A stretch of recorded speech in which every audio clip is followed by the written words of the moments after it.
Hello and welcome to Autodidact IS. Today's editorial topics are Waiting for Democracy in Jammu and Kashmir, SOP or Welfare Debate. Third one is dialling right. तीन topic है, इस तीन topic को हम लोग देखते हैं. पहला से चलिए हम लोग स्टार्ट करते हैं.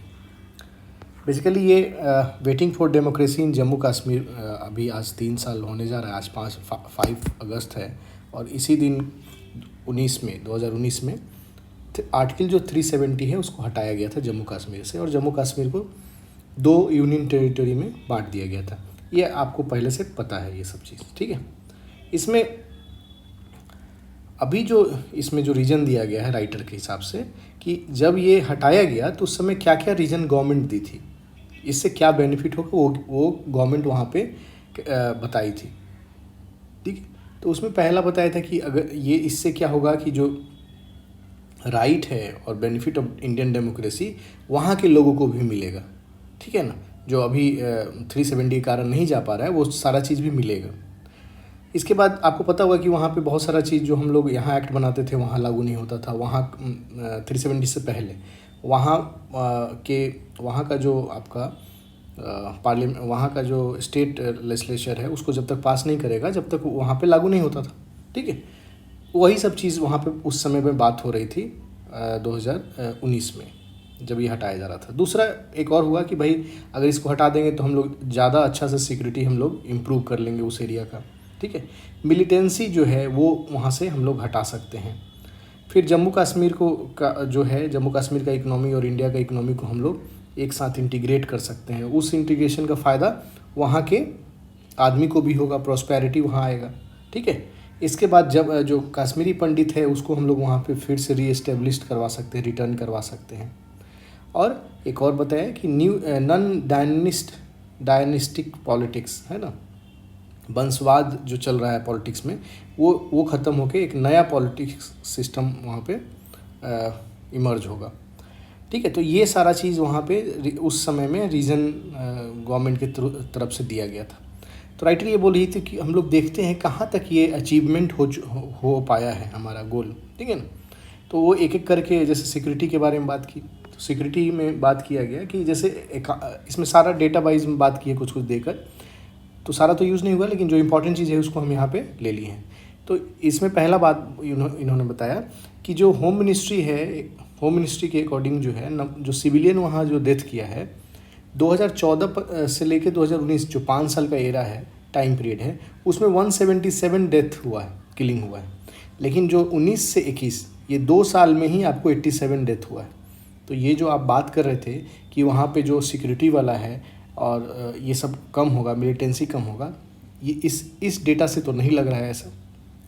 दूसरा बात कि टारगेटिंग किलिंग भी बढ़ गया है वहाँ पे. आप देखे होंगे कश्मीरी पंडित का जो न्यूज़ में था, डेथ करने मार दिया गया था गोली उस पर. फिर जम्मू कश्मीर पे भी टारगेटिंग किलिंग बढ़ने लगा है. एक और है वहाँ पे elected official of local panchayat. एक माना अमित शाह जो हमारे होम मिनिस्टर वो मान रहे हैं कि जो अच्छे पॉलिटिशियन हैं वो लोकल एडमिनिस्ट्रेटिव है, लोकल पंचायत से ही निकलेंगे. तो उस पर ज़्यादा फोकस दिया जा रहा था और देखने को मिला कि 12 पंचायत अभी तक 2019 के बाद से उसको गोली मार दिया गया है, ठीक है. तो इसके अलावा एक और पॉइंट इसमें बताया गया कि जो साउथ एशिया टेररिज्म पोर्टल है उसके हिसाब से 437 जो यूथ है कश्मीर के वो इंसर्जेंट जो है ग्रुप उसको ज्वाइन किए हैं 19 से 21 ये 2 साल के अंदर में. तो ये सारा डेटा ये तो नहीं बता रहा है कि आपका सिक्योरिटी अच्छा हो रहा है, ठीक है. दूसरा जो पार्ट लिए उन्होंने इकोनॉमी का बात किया. इकोनॉमी में बात किया कि भाई 2019 से लेके 21 के बीच में ये लॉकडाउन में ही रह गया.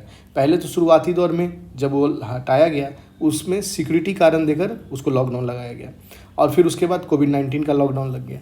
तो ये सारा क्या किया कि इसको अभी हाल फिलहाल में जो नीति आयोग का रिपोर्ट आया है उसमें ये बॉटम में पहुंच चुका है, जबकि 19 से पहले ये टॉप परफॉर्मिंग स्टेट में हुआ करता था, ठीक है. इसके बाद इसमें और चीज़ देखने को मिला कि अभी 19 और से 21 के बीच में ये भी देखने को मिला कि जो इंडस्ट्रियल लॉस हुआ है, जैसे फ्रूट इंडस्ट्री वाला बात कर लो या आप मैन्युफैक्चरिंग का बात कर लो, कारपेट इंडस्ट्री है, हैंडीक्राफ्ट है, ये सारे में लॉस देखने को मिला है. नो डाउट अभी अभी कुछ दिन से वहाँ पे टूरिस्ट का इनफ्लो बढ़ चुका है। तो ये एक पॉजिटिव है, सिर्फ यही एक पॉजिटिव है। बाकी अभी क्योंकि बॉटम में चला गया है, एक अच्छा परफॉर्मिंग स्टेट होते हुए हो रहा पहले था और अभी आज बॉटम में है।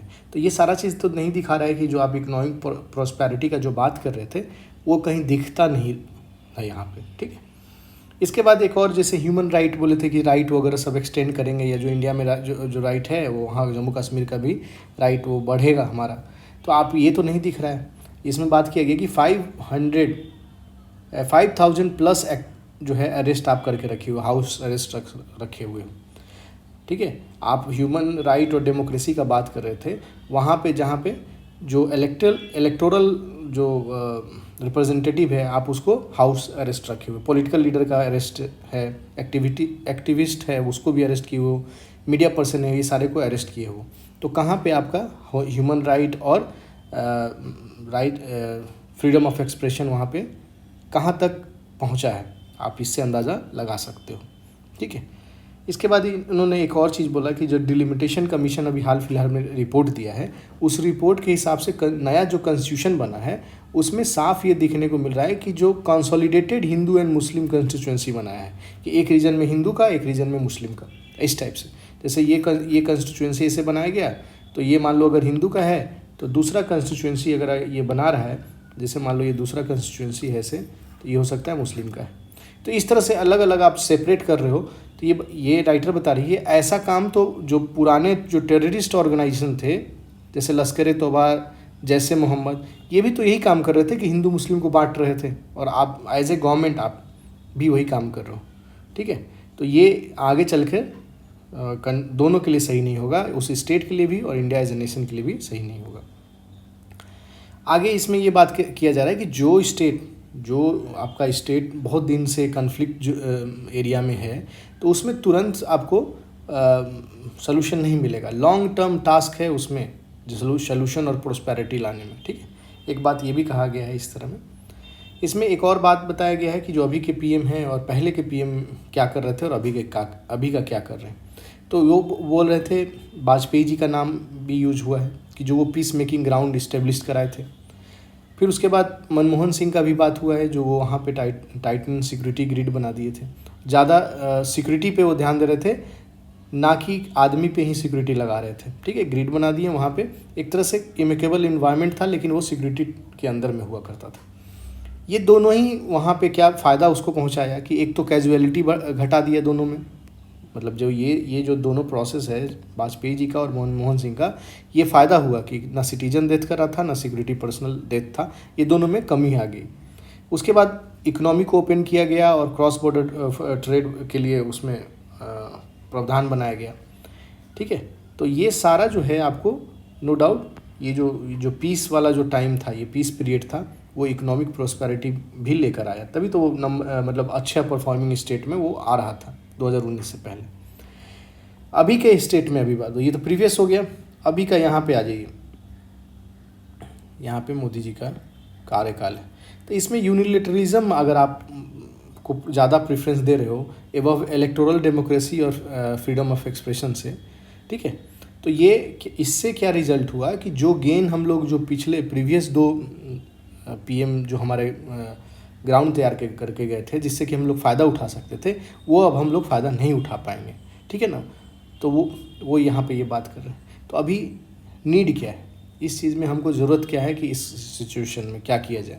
तो ये दो चीज़ बताई हैं इन्होंने। एक तो बोले कि आप असेंबली जो है असेंबली इलेक्शन करवाइए, और वो भी पुराने वाला जो आपका डिलिमिटेशन जो था ना उस पर कराइए, नए वाले पे नहीं, ठीक है ना। और दूसरा बोले कि जो नया जो असेंबली बनेगा उसमें जो नया वाला जो रिपोर्ट आया है डिलिमिटेशन का, उससे वो पास करवाइए। अगर वो पास हो जाता है तो एक तरह से आपका कोऑपरेटिव फेडरलिज्म भी स्ट्रॉन्ग दिखेगा, ठीक है। तो ये इसमें इतना ही है।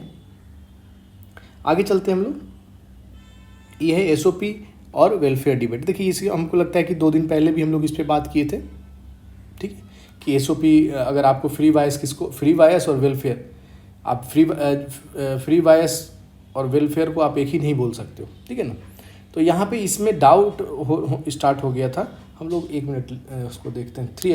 3 अगस्त को हम लोग इसको देखे थे, यही making sense of free bias issue, ठीक है। इसमें हम लोग ये देखे थे कि क्यों न्यूज़ में था, है ना। तो एग्रीकल्चर वाला जो मोदी जी का स्टेटमेंट था उससे, और एक PIL सुप्रीम कोर्ट में दाखिल हुआ था कि फ्री बायस जो है वो इरेलीवेंट है। उसी में हमारा CGI जो NV रमन्ना जो है उनमें रिमार्क दिए थे। एक तो बोले थे कि नहीं फ्री बायस सही में इशू है, और दूसरा ये बात बोले थे आप कंसल्ट करो। यहाँ पे हम फाइनेंस मिनिस्ट्री लिखें, लेकिन आज वाले न्यूज़ में finance ministry, NITI Aayog, law commission, ये RBI, ये सबको बोला गया कि आप अपना रिपोर्ट सबमिट कीजिए। और वो सबमिट किसको कीजिए, ये सबमिट करने के लिए अब यहाँ से हम लोग इस आज वाले पे आ जाते हैं, ठीक है ना। यहाँ तक समझ में आ गया कहाँ से जुड़े हुए हैं। नहीं हो तो आप 3 तारीख वाले जाके उसको देख लीजिएगा वीडियो को, ठीक है। अब वो बोले कि, है ना, वो देखिए किसका नाम लिए कि अलग अलग जो स्टेक होल्डर हैं, जैसे नीति आयोग का नाम लिए, फिनांस कमीशन का नाम पहले से पता है आपको, लॉ कमीशन का बात हुआ, और RBI और पॉलिटिकल पार्टी, ये सब अपने अपना सजेशन जो है वो आप इलेक्शन कमीशन ऑफ इंडिया को दीजिए, ठीक है। Election commission of India, report to the election commission of India and the government, आप वहाँ सबमिट कीजिए। इसमें ये भी बात लिखा गया है कि नो डाउट जो हमारे जो ये CGI थे वो थोड़ा सा डाउटफुल थे कि इस पे जो पार्टी है कोई भी इस पे बात विचार करेगा या डिस्कशन करेगा कि नहीं। क्यों? क्योंकि कोई भी पार्टी नहीं चाहता है कि हम इसको छोड़ें, ठीक है। ये उनका CGI का बात है, उनका कहना है, ठीक है। और ये भी इस फेवर में नहीं थे, disfavour the ECI preparing A model manifesto, इसके भी फेवर में ये नहीं थे, ठीक है। तो ये यहाँ का रहा कि आपका CGI का बात हुआ, ठीक है ना। और ये भी बोला कि कोर्ट तो नहीं आपका गाइडलाइन कुछ करने वाला, आपको जो करना है आप पार्लियामेंट से ही इसके लिए करवाइए। इसमें बात कहा गया कि ये जो NV रमन्ना जो इस बात पे बोले कि ऐसा होना चाहिए, ये कहाँ से गाइड हो रहा है। तो ये हमारा सॉलिसिटर जनरल जो हैं वो एक रिपोर्ट सबमिट की, मतलब बताए थे कि अगर आप फ्री बायस देते हो तो वोटर को आप डिस्टोर्टेड इन्फॉर्मेशन दे रहे हो सकता है कि आप नहीं दे पाए, गलत बता दिए अभी और बाद में नहीं मिले। तो एक डिस्टॉर्टेड जो इन्फॉर्मेशन होगा एक वाइब्रेंट डेमोक्रेसी के लिए हानिकारक होगा, क्योंकि आपको गलत तरीक़ा से बताया गया कि इन्फॉर्मेशन डेमोक्रेसी में राइट इन्फॉर्मेशन जो आदमी डिसीजन लेने वाला है, वोटिंग से ही डिसीजन होने वाला है ना कि कौन जाएगा कौन नहीं जाएगा। तो अगर आप जो वोटर को अगर इन्फॉर्मेशन गलत होगा तो जो सरकार चुन कर आएगा वो भी गलत ही रहेगा, ठीक है। तो एक तरह से आप सिंपल ये समझ लो कि वो ये बात बोले थे कि अगर आपको अगर फ्री बायस देते हैं और वो इरेलीवेंट फ्री बायस है तो वो आपका एक वोटर को इन्फॉर्मेशन गलत दे देगा। दूसरा ये बात बोले कि ये अगर फ्री बायस होते रहेगा तो इकोनॉमी के लिए हमारा डिजास्टर के तौर पे आगे वाले टाइम में साबित हो सकता है, ठीक है। तो इसी से ये हमारे CGI फिर ये बात बोले कि आप लोग इस पर सजेशन वगैरह दीजिए, ठीक है। इसमें जो राइटर है सुप्रीम, ये भी एक और जजमेंट का बात करते हैं, वो S Subramaniam Balaji versus government of Tamil Nadu 2013 का ये केस है, उसके बारे में बात कर रहे हैं।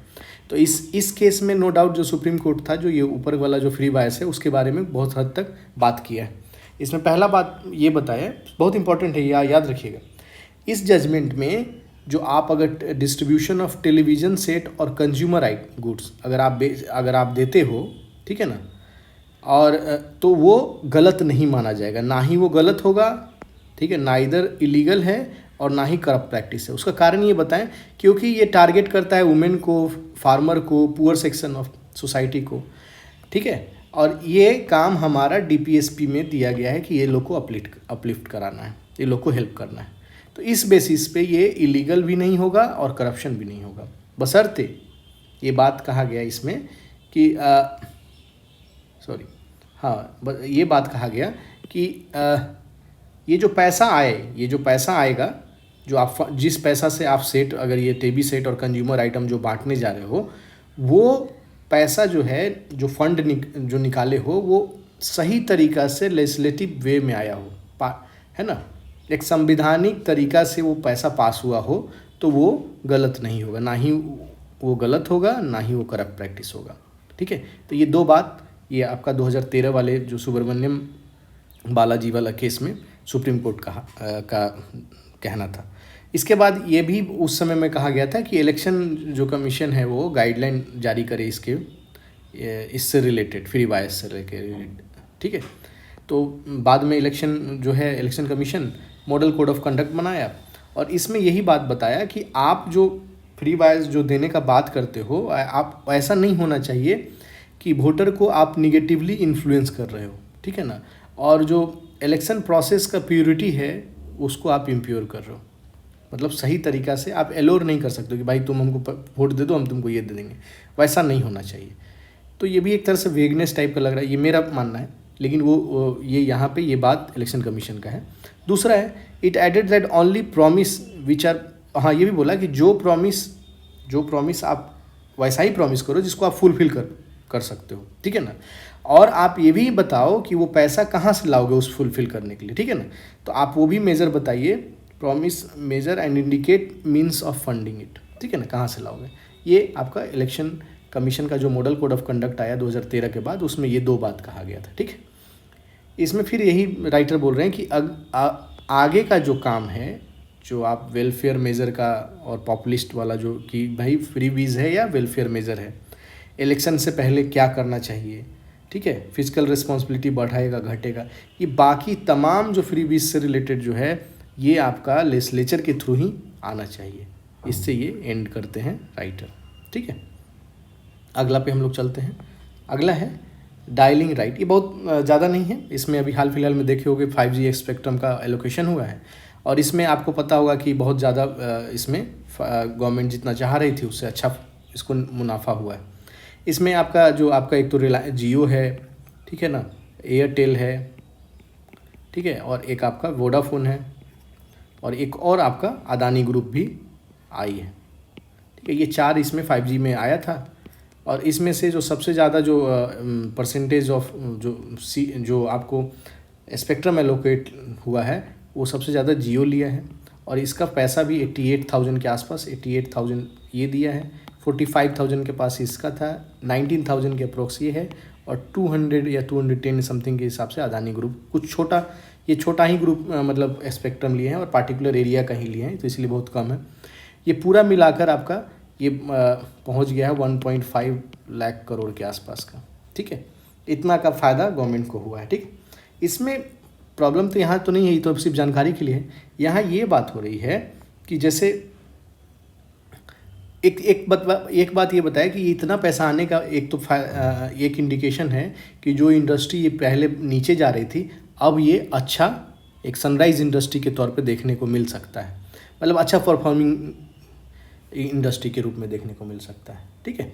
और ये इतना बीट तभी तो कर पाई। दूसरा ये बात बोला कि ये बीट करने का एक और बात बताया गया कि पिछले साल जो central move last year to ease regulatory norms around payment of dues, है ना, तो जो नॉर्म्स थोड़ा सा हल्का किया गया था सेंट्रल के द्वारा, उससे भी ये देखने को मिल रहा है कि जो आपका जो इसमें जो डिफरेंट प्लेयर हैं वो ज़्यादा भाग लेना चाह रहे हैं इसमें, ठीक है।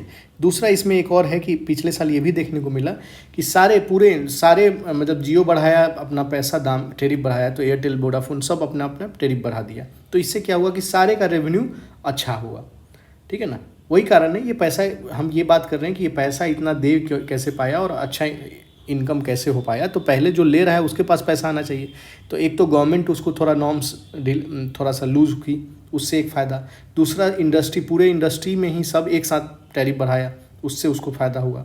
और एक और है इसमें, the government's policy decided to return bank guarantee, ठीक है ना, to telecom must have help improve their eligibility for debt. तो इसमें डेफ कम, अगर एलिजिबिलिटी कम होगा तो उसको एक फ़ायदा हो जाएगा, पैसा और इन्वेस्टर दोनों ही आ सकते हैं, ठीक है। तो ये 2-3 चीज़ हुआ कि एक तो आपको सिंपल बात होना कि इतना का हुआ, इसका मतलब हमारा ये इंडस्ट्री बूम पे जा रही है, ठीक है। सिंपल आप इस पे जा सकते हो। इस पूरे का 3 पॉइंट का यही मेन मकसद है। इसमें एक चीज़ और बात हुआ कि ये जो पूरा स्पेक्ट्रम एलोकेट हुआ था, जितना देना था मान लो 100, तो इसमें से 71% एलोकेशन हो चुका है। कुछ ऐसा भी है कि नहीं हो पाया पूरा, ठीक है ना। कुछ ऐसा भी एलोकेशन है, इसमें 2-3 का है कि 600 मेगाहर्ट्ज़ और 700 मेगाहर्ट्ज़ जो है ना, 600 तो पूरा का पूरा नहीं हो पाया, उसमें टच ही नहीं हुआ, और 700 में अबाउट 60% ऑफ द जो है वो अनसोल्ड रहा। मतलब 600 मेगाहर्ट्ज़ में कुछ भी सेल नहीं हुआ और 700 में सिर्फ 40% सेल हुआ, तभी तो 60% बचा हुआ है। ठीक है, तो इसमें ये पता चला कि आप जो पैसा का जो उस पर जो मार्किंग रख रहे हो कितने का, वो ज़्यादा रख रहे हो। ठीक है ना, तो इससे इसमें ये राइटर बताना चाह रहे हैं कि आप उतना भी ज़्यादा ना रखो कि वो ले नहीं पाए, क्योंकि आपका ये एक तरह से रिसोर्स है, आपका स्पेक्ट्रम एक तरह से प्रीशियस नेशनल रिसोर्स है ना, उसको आप अनयूज रखोगे तो कोई फ़ायदा नहीं होने वाला है। तो उसको प्राइस भी घटा दो, उससे क्या होगा कि जो आपका एक्सचेकर है, जो आपके पास पैसा आएगा वो भी बढ़ेगा। नहीं देने से कुछ कम करके देने में आपको पास तो कुछ पैसा आएगा ही, और दूसरा जो पब्लिक है एट ए लार्ज उसको भी फ़ायदा होगा। ठीक है, इस पे जाके ये कंप्लीट होता है। ठीक है, आज के लिए इतना ही है। Thank you.